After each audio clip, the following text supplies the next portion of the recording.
Once upon a time, two men decided if they were making the cut. Then they made the cut. And now JT and Aaron are talking everything from wrestling to pop culture and beyond, because it's no holds barred. Will you back down, turn and run, or stand up with the best? When you're back to the wall, what will your answer be? Will you run for the door? Will you run out on me like it's hard? It's no He said no holds barred. Have we been contacted No. about a copyright strike for using the No Holds Barred song? Ain't no one watching that. Is this the greatest song from a movie where the movie sucks? The movie sucks? Well, I mean, I love it, but objectively, it's a terrible movie. I don't know who's objectively saying that. Sounds subjective to me. Maybe just don't like Brel. Who does? Nobody in the movie. No, because he's a piece of shit. But it's either this song or Gangster's Paradise, I think. Oh, for Dangerous Minds? Yeah. You don't like that movie? That's not that I don't like it. But do you like the movie? You don't like people sitting in backwards chairs? No, when they're trying to talk tough, like Yeah. with their hands. Let me talk straight to you. Yeah. Hit with some straight talk, kids. The streets, man, the streets are tough jive, tough game. We're gonna talk tough right now. We're gonna talk why you shouldn't take 35 chair shots to the head. Protected. Yes. We're gonna get into that because tonight, here we are. Every other week, we talk every WWE World Title change of all time, and we are matriculating and cruising our way. What, matriculating? Matriculating our way. With an M? Matriculating. I've never heard that word used in a sentence. Matriculating. How do you spell that? Matriculate. If you were in a spelling bee for $10,000 right now, could you spell matriculate properly? HEIDENREICH. Heidenreich. Matriculate. M-A-T-R-I-C. MATRICULATE. So the definition is be enrolled at college or university. Yes, matriculate. Okay. Or from Scottish heraldry, record in an official register. I guess that we could maybe do that one. Or record an official podcast. That's option 3. Do we have to be Scottish though? Is my question. Wait, Scottish is not as pained as Irish. Irish is pain. Yeah. Scottish is more like, here we go. You got to address. All right, so we are going through every World Title change ever. We are now into 1999. In our last episode, we covered the iconic January 4th Raw, where Mankind won the World Title from The Rock with help from Stone Cold Steve Austin. And we're going to continue that feud here tonight because we are watching Royal Rumble 1999, a very famous match. I'll be curious where this one finishes. I don't know. I'm historically down on this, and I'll be honest, it's die and ruin his life. Yeah, I don't like watching that stuff, and it's Beyond the Mat. I think hurt it as well, legacy wise, like because it showed his family suffering through it. Yeah, absolutely. And then it's almost like his freaking demeanor in it, and it's the carnyism makes me sad. Him and Vince in the back, and they're talking about like, oh, we really gave him a show tonight, and like Foley sits there justifying what he just did by like just putting on this like, memorable, give the fans what they want show, like, and like no one wants that, you know what I mean? So it's like he's sitting there delusional, talking about like almost justifying why it was worth what they did. Because we're gonna send the fans home happy. This is what they want to see, and it just doesn't feel that way to me. It's such a stupid point when you especially when you look back at like the history of wrestling, like in the most memorable moments in wrestling history, this isn't even close to any of them. Right. Like Hogan slamming Andre is maybe number 1, right? And like it requires no one getting hurt. Right. Do you think that it's a funny thing with Mick Foley, right?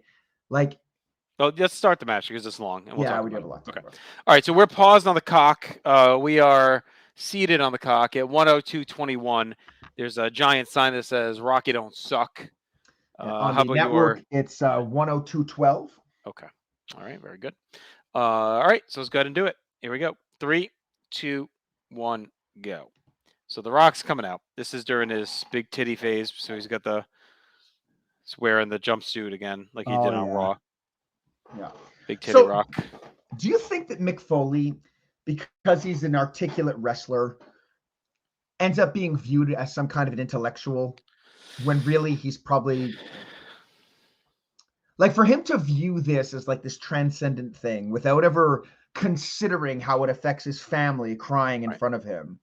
He's Like, an doesn't that addict. make him a bit of a, I don't think he's an Like, idiot. No, I don't think he's an idiot. I think he's an addict. I think that's how addicts talk, right? They justify their actions. yeah. You see it. You can be addicted to anything, right? Like, not really a spoiler warning, but like Succession just finished, right? And Oh, like, spoil it. I've only seen season 2. I'm not. So like, but Kendall in general, right? Like someone like Yeah. that, right? Is like addicted to the business end, and he, justifies his actions, right? By ends to the mean. Walter White, right? Justified. Like a guy who does like podcasts and never has enough time, but then just keeps adding more and more and more. Right, like a fucking and idiot. complaining about it till he's growing his hair out and doing all this weird midlife shit. crisis. Yeah, those ones. Yeah. Idiots like that. I'm doing it for my family. Just like Walter White did. Are they banging on the floor crying? But it's like Please that's what Foley sounds like, right? It's like sounds like Walter talking to Skylar that he's selling the meth doing it for you, right? Like it almost felt like instead of his family, he's saying it for the fans, almost like he's putting it back on us, right? Like, oh, I did that. Like I risked my life and my livelihood and my family for you, for the fans, because you want it. But like no one wanted this. Like that's my issue with it. And Look, that seeing Beyond the Mat, I didn't like it even on its own, but seeing Beyond the Mat like made it even rougher. Because what happens here, not only is it sickening, but like it's not spectacular.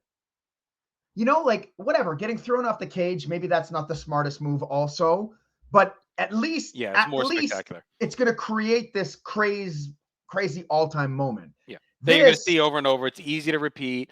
Like, show the, but this, like, what are you going to show? Rock just beating him senseless with a chair. And it gets rendered completely unusable, really, once the concussion stuff started piling up in the mid-2000s and Benoit. Like, you're never going to show this now. Like, you can show Foley going off the cage, and they still repeat that spot to this day. I mean, Shane does it every time he's on. Yeah. But it's like, you're not going to show this over and over. No. Fucking Viscera, Mabel jumping on him. That's right. He's Mabel here. He's just Mabel. He hasn't been abducted yet. On the show, he gets abducted later tonight.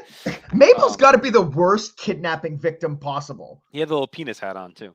Penis hat. He's big. He probably eats a lot. His shits must be fucking colossal. Rancid. All right, so Foley's champ. I'm happier with his attire here than last time. Not as slovenly. No, because he's got the tights now, and the shirt isn't as ripped. We talked about his theme, so now he's got the famous Mick Foley car crash theme. But we talked about it last episode. This debuted the week after, so that January 4th title change was the last of the heavy old school remix that we were both fans of. It's funny that they had that remix for like a month and a half. Yeah. It's like, we got to do something new. They tried that, and we're like, no, not that. I like that better. I actually like it better than the car wreck. So Cole's on the call again here. He was on the January 4th Raw too, because JR's got the Bell's palsy. I'm pretty sure Scott Keith like tears into Cole in his review of this show. Yeah, he's not good. I didn't mind him in the 1-4 match because they're so short, and he like just I think he was set up to feed the story, and he does okay with it.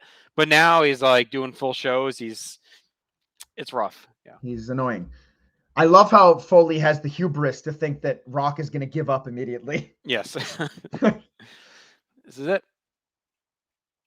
Foley that tracksuit is doing him no favors. Like, I find that's the kind of shit that like destroys credibility in a wrestler. Right. And he has it for a while. Does he have it? I know by Mania he's back in the tights, but I think he has it at the ladder match, which is that's the night after Valentine's Day Master. Which we're still like 2 months away from. No, that's only a few weeks. That's like it's not long after this. No, I meant us recording. Oh yeah. We're gonna be in the titty suit, titty face suit for a while. I'm curious how this match holds up before the chair shots. So far, it's okay. Did you see the sign that said Mexicans 316? Yeah, why not? What do you think they're saying? Like, if Austin 316 said it's whooped your ass, Mexican 316 is what? I'm gonna make you some fucking bomb ass food.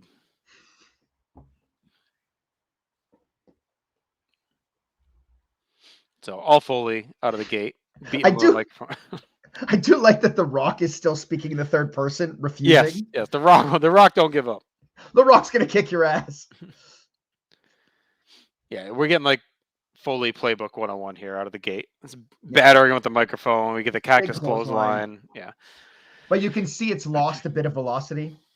Yeah, well, he's a lot slower. Although I feel like he ramps it back up a year later when he's back to being cactus and he's well, I think it's because a year later he knows he's only doing like 4 or 5 matches. Yeah. Right. Yeah, he just goes all out. Yeah. I maybe it's because I've been watching the WCW from like 93, 94, but like he's like so much like more aggressive with it then. Even 96. When he's Mankind, he's in really good shape, especially the back end with the Mind Games match and all that. Yeah. The velocity is there too. Are you surprised that he doesn't have knees that are powder from taking that stairs? He must have some heavy knee pads under the tights. Yeah. The Rock is on commentary now. Yeah, this is the stretch where he's all in on.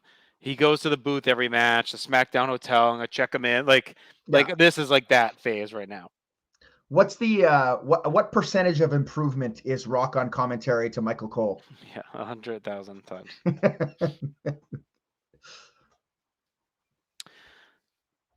I'm not a Cole hater like you. Like I think he does get better, and I think he has stretches of being very good. Like, and not just a modern day. No, well, he's not got Vince anymore. I like him even with Taz a lot in the SmackDown era. Like I think they're really good together. But I will say this, as someone who had to recently watch the Greatest Royal Rumble for research purposes, he is fucking terrible on that show. I mean, like that may be one of the all-time worst commentary play-by-play I've ever heard. Have you ever noticed his tell? That he sucks? No, he's got a tell that ruins matches as soon as you see it. Is it no, like I know one of the things I hate about him is the constantly telling you to watch everything. I hate that too. Like, look at this. Look at this. Look what he's going to do. Look at him. He's doing this right now. He's only kicking him. He's making blind people feel bad because they can't see. Kicking him. So his other tell. Do you get it? He's about to do this. This is incredible. I hate that too, where they tell us how good something is. Yeah. When it's just fine. So his big tell, and if he ever says it's over, he's got him. Any one of those, he's kicking out. Well, that's everyone though. That's not just him. No, because Vince says it, but then also says it when the 3 count hits. Does he? I was like, Joey Styles is low-key really bad at that too. Yeah. For as lauded as he is, and I like Joey, obviously watching a lot of ECW, he is really bad at that. Like he is, this is over, oh, Sandman's got this wrapped up. Like he does that like really right. a lot. Yeah, he's evil of that as well. Anyway. By the way, I meant to mention, we got kind of right into it with your inane questions and comments, but if you are listening to this on our podcast networks, if you didn't know, we do this on video as well over at YouTube, North South Connection. You can subscribe. We do a lot of our podcasts simulcasts, both audio and video, but we also have video exclusive content, like a lot of short-based stuff, especially a lot of current day things that are really well done. So subscribe on YouTube and leave us some comments. Yeah, and just to reiterate too, when we watch these matches, we are ranking them in 5 categories. Yep. We didn't talk about anything, huh? What the fuck did we do when we started the show? I don't know. Match quality, significance, the moment, build, and aftermath. We each score those out of 10, gives us a nice round score out of 100. Yes. We had a, real shakeup over the last calendar year of WWE wrestling on this project at our top 10 or whatever. Like since the summer of 97, we've really seen a lot of shakeups. Yeah. Yeah, it's cool. It's different. Well, and I think did you just catch that power? Yeah. Yeah, they're You outside. caught that power slam Yeah. from the crowd. Yeah. I thought that was really a good spot. What I like so far, what they've done is they've gone into the crowd, but it hasn't like degenerated into this them walking around. Right. No, definitely not. No, it's been a fight. I like this spot Is he too. ringing the bell in his head? Yeah, he's gonna ring the rang the bell in bell. his head. Yeah, it's awesome. Like that's a concussion right there. Yeah, Like, great spot. and then he starts singing. It's at least creative to me. Like, what's not creative is hitting a guy in the head 35 times with a fucking chair when he Yeah. can't protect himself. While he's talking and basically begging for his life. Yeah. As someone that watched like is very into ECW and a modern day GCW fan, I am not a fan of like like violence for the sake of violence, which sounds crazy, but Yeah. I'm just sensitive to it. I just again like gratuitous violence to me isn't my thing in wrestling. Which again I know seems crazy. So they fall through the table, and now Rock basically has him in the missionary position. Mm. Do you think Foley would quit faster if Rock entered him from underneath? Would he rip through the tights? Those tights probably are hanging by the mere fibers. Yes. No, he might embrace it. It's possible, yes. These signs or something. I always love how like personal they are, so you really have no feel for what it is. So I went to NXT Battleground, and it was at the Songus Arena in Lowell, which is just a terrible place. Okay. Lowell it is. Why And are they running it? Why are they running that? I don't know. So D'Amato and I were talking about that on their drive in. It's like there's so many small little New England towns they could run. I guess it's the history of it. I think they wanted to run somewhere in local for Carmelo Hayes because he's from the Boston area, and I guess it's probably not big enough for Boston to run an NXT show at this point. But It's crazy, because like I would say like 3 years ago, oh yeah, you're running Boston, right? Yeah. Maybe because of the playoffs with the Bruins and Celtics, they couldn't get the date there. That's also possible. Maybe. But there's other little spots. They could have run Springfield, which isn't nearly as bad of a town as Lowell is. Hartford, like there's other places. Obviously Providence. Like there's places they could have run. Bridgeport has had an NXT before. Montreal. All better options than Lowell. But anyway, being there brought back memories. I was there for that Raw in August of '98, and what was funny to me was, in my memory, that place was a lot friggin' bigger. And I'm thinking like, fuck, they ran there for a Raw. Now, it was a taped Raw for the week of the U.S. Open. So they were airing it on like a Friday or whatever. But it's crazy that building, and when you watch TakeOver, you'll see how big it was. It's not very big. If there was a couple thousand people in there, I'd be shocked. That they ran an August 98 Raw in that building. Oh, wow. Yeah. You know what I'm saying? Like, it was like the week after SummerSlam. That's crazy. It was nuts. It looked a lot smaller than I remembered it being at that Raw. Maybe the set was bigger, so maybe there was like more. Maybe the building was open probably for that Raw. Probably, yeah. The set was pretty. Yeah, because at that point, Raw, there was the Titantron, but it was like it's something. But even for that show, there was no Titantron because that building was so small. They had the ramp and they had the old school little Tron over the entranceway, so there was like no ramp or anything. So they probably was higher capacity. But anyway, so Rock's been pretty much dominating. We're fighting it down the aisle. How do you feel about this? Is a bit different than any where the wrestler themselves is asking the other person if they quit. I find that's not something you get in a lot of I Quit matches. I like it because, like, especially for Rock doing it because he's such an asshole talker. Like, it's like of course he's asking him. Yeah, I like it. And anything's better than Roddy Piper. What do you say? What is it? Every 30 seconds, he's got him like punches in the face. What do you say? And back on That's the thing with these submission matches when we're asking this early. Like guys don't give up when they're in submission holds for 2 minutes. Right. Unless it's the Survivor Series. Then they get pinned with a clothesline. Yeah. Never pinned them in any other instance. Well, it's funny because at that Battleground show, they did the like Euro Cup match. And with Dragon Lee and Noam Dar. And I don't know if you've seen any of what they're doing with those. Like they're doing the rounds, like the old school British rounds. So it's like 3 minute. It's like 6 3-minute rounds, and it's a best out of 3 falls. And there was like a Dar pin Lee in like the second round or whatever with like it was like like it's a move that would never end a match 5 minutes in like it did there. It made me laugh because I'm like, it was like a Survivor Series style thing. It was like moves that would never beat anyone except in the construct of a match where you need to have multiple falls. Yeah, I actually kind of I hate that they've kind of lost. I mean, I think they're trying to rebuild it. That There was love a and feeling where they always, but they've lost the fluke roll up for a long time without a distraction. And I thought those were so good for building tension in matches. Well, for a while they did it way too much. Yeah. It was like a real epidemic for a while. I don't know where. Watching too many New Jack matches from this era. Okay, so he looks so like nervous climbing that ladder. He's like on his knees. He's like me climbing a ladder, like but if you're on for dear life. What are you, 29 years old? You got your whole life ahead of you versus this guy like who's gonna kill himself. I'm 29. Is that what you're saying? No, this guy. I know you're not 29. We're good. Fuck, I don't feel 29. How tight do you think his grip is on that railing? It's he is like petrified right now. He's crushing the steel with his hand, right? I think this might be the most highest risk spot The Rock has ever done. Maybe. I don't know if he's ever even gone to the fucking top rope. Did he? I guess maybe when he was Rocky he did that high cross body, but since 1998, this dude has not gone. Like, this is the highest risk he's done. No, and even then, he's like gripping it. So I remember when I watched this live, so this is where I thought, oh, okay, this is where Mankind's going to do the thing. We kind of talked about it last time where in the build, he said, I'm going to make everybody forget about the Hell in the Cell. Yes. And so this is the exploding speakers. All right, so that could have been it. Yeah, and I remember thinking, that's lame. Well, he said it too many times. He says it again at WrestleMania 15. They promise a crazy spot and then ends up being that choke slam on the chairs, which again is like kind of nasty.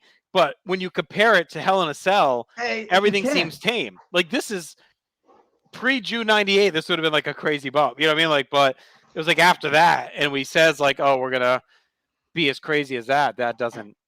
I think they kind of almost killed the Hell in a Cell with Foley jumping off it too. Right. Because even the Bad Blood one doesn't feel as crazy with Shawn when he falls off the side anymore. Yeah. Like that was amazing at the time when it happened, but even that feels like less impactful. That one's not as egregious because it happens before, right? But it's the ones after where they use Foley getting thrown off the cage in the buildup. And it's like, okay, well, we know we're not going there, right? Like, Shane McMahon is out to help, like he cares. Right. Shane with the leather coat. Yeah. Should Rock have wrestled in the leather coat? It would be better than the tracksuit. Okay. But I'm a fan of less clothing on wrestlers, and it's not because I want to have sex with any of them or all of them. That's independent.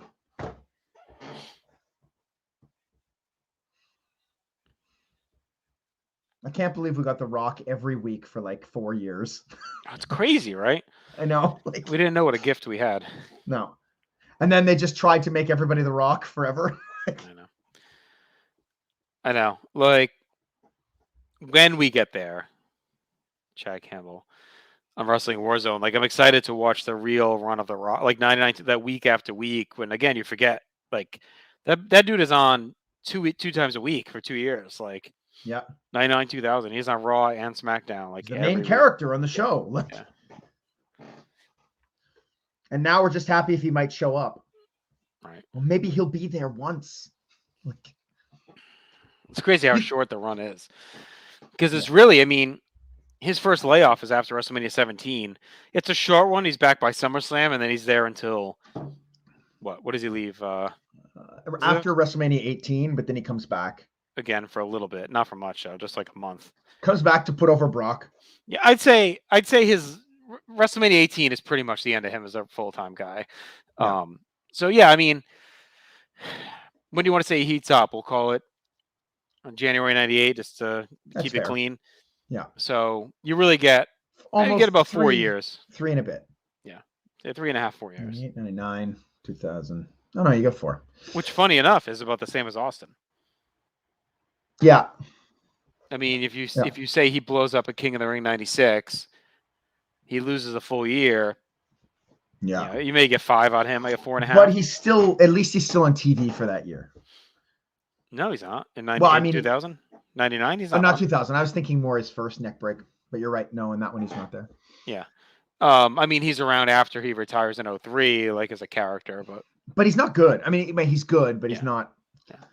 so he's a little bit more. But when you think of like Rock and Austin, the two biggest stars after Hogan or whatever in wrestling history, like they have a combined 10 years in that role. I mean, I know Austin obviously wrestled for a while before that, but on But top, sometimes less is more, man. Like, yeah, I know. we didn't get tired of him. We didn't really get tired of Rock either. The only time they turned on him was when he was with us fighting Austin. I think Austin. I think they were running out of stuff to do with him. I think when you have someone that dominant, it's really hard to like. What do you do with him? They struggled when he wasn't a world title guy. Like Austin, you I mean? think that's why Hogan's always in the friggin' world title picture because Yeah. what do you do with him? You have to put them. They either have to be in the world title or in intensely personal feuds. Right. Because the idea here's the problem with like they've lost the whole the whole narrative. This is something I've talked about for years. They've lost the narrative of the show in which everyone's ultimate goal is to win the world title. Right. So everyone should be working towards that. And then a guy like Austin gets pulled out by like that's what happened to The Undertaker, right? For like the 90s. Like he was never in the world title because he kept getting pulled into these like They just didn't seem to have feuds. a plan for Austin because it's a tough switch. You know, we're watching it for War, right? So Marcus and I really documenting that. It's every other Thursday here, audio and video feeds where we're going through every WWE pay-per-view ever and breaking it down with a bunch of metrics. So the season we're doing now is 0102. So all of 01, Austin's whole character and story is his obsession over the world title. And then it's such an abrupt change to like, all right, now he's feuding with Scott Hall. You know what I mean? Like it just is like I mean, theoretically, what probably should have happened is that he starts feuding with Scott Hall, and then he beats Hall, he beats Nash, and then Hogan stays heel, and he fight. Like that should have been his. Yeah. There was no keeping Hogan heel. That's the problem. Impossible. I think they were gonna. Like, I don't know if they planned to turn him face that quick. Like, I think he just got so over a Mania they had to freaking turn him. Yeah. Because then he does. What does Austin do after that? He's feuding with Flair in like a Vince Redux. Yeah. Undertaker again. This people's elbow on the chair for me is probably enough. Right. Oh yeah. This could have been it. Like this is brutal. Yes. So Foley's we haven't talked about. Foley's already cuffed. He tried to fight Rock off. Yeah. Rock does the people's elbow on a chair. Foley's bleeding under the mask. Already. That's enough. Call it. And Cole just said he's going to shatter his skull. That is a nasty enough. And it actually, for once, makes the people's elbow look freaking vicious. Yeah. It's the only time I think the move actually looks like it does anything. Well, and I like that as a creative move more than the bashing over the head because he's like adapting one of his things. So even if you want to do Foley, given the one, go fuck yourself, right? Like, yeah, Rock could have done one more people's elbow, or just do one chair shot and that's it. Like, or kill Rock shot, him we're on done. the chair. Yeah, or right. this right here, the one, just do one and we're out. Like, ready? Boom. Yeah, we're done. That first one's already uncomfortable. Right. Like now, there's number 2. Yeah. You know, Foley sitting up. Like it just gets like you don't just That to me, what just happened right there. I don't know if you have the sound on, but when he says you're gonna have to kill me, right? That's the most uncomfortable I've been watching a wrestling match. Yeah, and live. Rock is literally trying to kill him. Yeah, because 4, it felt 5, like he was on the edge of his life. 6. You know, and it's like, as much as we have been high on this era and how everything means something, for this to mean the brutality and viciousness and want us to feel, goddamn 7, want us to feel some kind of way about Foley. Like, this guy took this ultimate sacrifice. We're cringing. He's dying in front of us. Like, then he's in a cartoon match that we're going to cover next episode, like 2 weeks later. It's like that takes away from the gravity of this moment to me too. Like he wasn't laid up. He wasn't in a coma. Like if this is 1987, we're getting the full, he's in the hospital, like 3 months, he's late. Like he's back on Raw. Like, I don't know if it's the next night or the week after, whatever it is. And he's in that, you know, Roadrunner match at halftime heat. It's like, it takes away the impact of this. Well, I think too, the other aspect of it is because he keeps getting up, it doesn't look violent. Right. Like It's like like I could see someone watching this and take it like, well, I mean, if he's Right. taking this many, it must be a foam chair. Yeah. That last one was sick with his The head one in the down. back of the head. Yeah. It was And just like completely unnecessary. there's a pool of blood now too. Like yeah, But again, like if you're gonna do this, it needs to be like the write-off of Mankind, and you elevate Yeah. Rock into a supervillain, and that's it. Rock is Yeah. a face within like 3 months of this. Foley is back up on his feet, trading the title again. Like there's no high stakes. Like this is like this dude is now fucking Lex Luthor murdering Superman, or whatever. We're Bane, whoever killing Batman, Yeah. whatever you want to say. Like Yeah. this is it. Like this should have been it. And they of course do the fake pre-taped Mick Foley saying "I quit." Horrible When ending. instead he should have been out cold and to say he's Yeah. the ref calls that he's unconscious. Yeah. I know they used it as a way to get Foley his rematch, but yeah, I don't know. And then when you watch Beyond the Mat, it just makes it so much worse. Like, Foley, like he's like the king of these big ideas that Yeah. he builds up in his mind. Yeah. And it reminds me of like when he internet fan, what? internet fans who build up how Yeah. things are gonna go. Well, or like, but I remember him talking about like when he was doing that thing with Melina in 2006, and how it's going to be this amazing angle. I'm sure he had the same view about this. Is it's going to be this? And the this same with transcendent Dreamer and Funk and all that. Remember, he had like the crowd like didn't give a shit about Yeah. any of it. Yeah, I'm sure he thought this was going to be, and it should have been. I mean, but when you watch Beyond the Mat, not only the family stuff where they're like, the poor daughter's like dying at ringside. Probably explains Frank the Clown all these years later. She needs happiness. When he says, I don't think he says to be on the mat, but he says it in his book, right? How Rock didn't even come check on him or thank him or anything like, and he held it. He resented Rock forever because of it, because of what he gave him, and how Rock behaved after. It just makes it feel even worse, like that. Rock took those liberties, and didn't they say too? They agreed he did more than they agreed on too. Yeah, they agreed like on 3 or something. Right. And what was that? 12? Oh yeah, at least 12. So, all right, let's get to our metrics here. All right. I can't say it held up great. Like before Match quality wise. Yeah, like it was okay. I think it's good. It's a good match. I'd prefer the Raw match. Like we'll compare too. all these at the end, right? Yeah, me too. For me, so far, this is definitely behind the Raw match, and I know I got obviously the nostalgia, personal feelings of that, but I don't think I'm far off. No, I agree. It's not as good. Yeah, I'm gonna go 6 on. This on is match a cool. quality. I will say this is a cool shot. Like him walking by as like that spotlight on Foley with the doctor, Yeah. and the blood dripping as Rock walks over him. Like that looks cool. Again, they could have gotten there with 9 less chair shots, and him just passing out. Well, like people die from less shots to the head than that. Yeah. Like. Yeah. They're lucky Foley didn't die. Yeah. I mean, he could have, or worse, if he became like if they fucked up his brain, like to a point where he can't speak or. Right. Yeah, it's honestly one of the most dangerous things they've done. Like, there's been some dangerous stuff, but this is up there as the most reckless and dangerous stuff they've done. Non over the edge 99. All right, I'll go 6 as well. Significance, I'm low on this. Like I'm like 3. I think the only significant piece of it is the Beyond the Mat, and that's not even really related to it.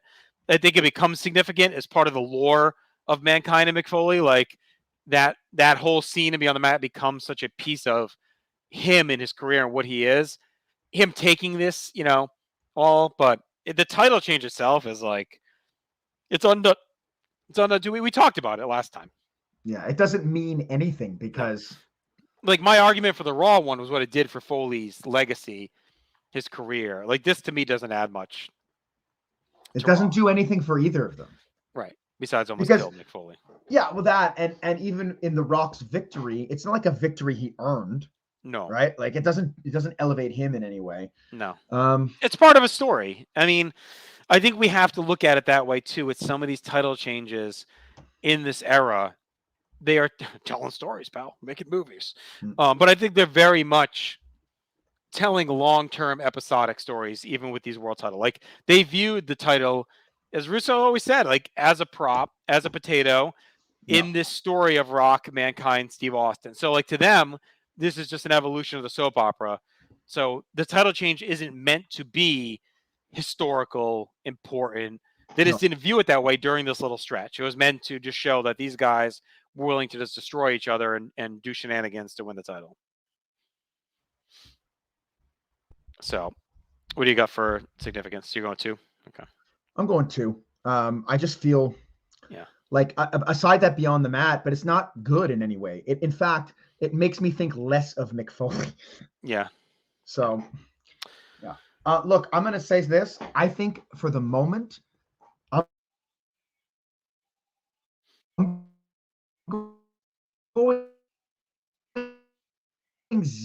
I don't mind being upset by stuff I'm watching. I don't mind when something is like, shocking or goes against what I thought.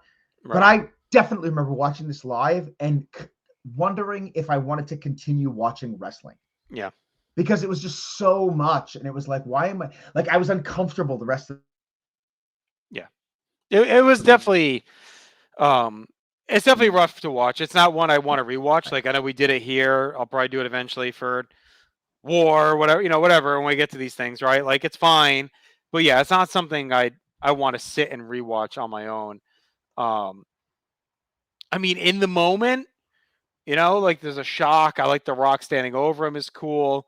It's the awe of the blood dripping.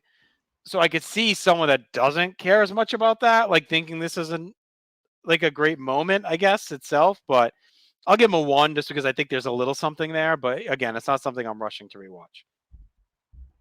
Yeah, I guess I'd be more in on the moment if I thought it was done really well. Yeah. But I don't think any of it is done particularly well. I think they go with the laziest possible outcome with the chair shots. I think even the ending with the microphone and the voice, it sounds terrible. Like,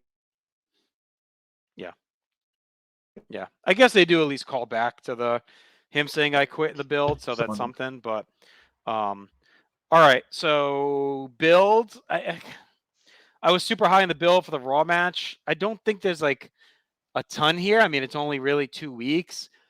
They add the I quit step. They at least use the I quit audio. So like there's something to the storytelling. So I don't know. I'm going to go 3.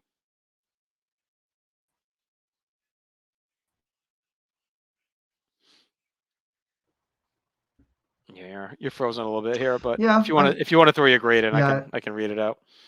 No, it's all good. I got it. I'll go Okay. 3 also. Okay. Yeah, there's nothing there. And Aftermath, I mean, we're gonna undo it in 2 weeks.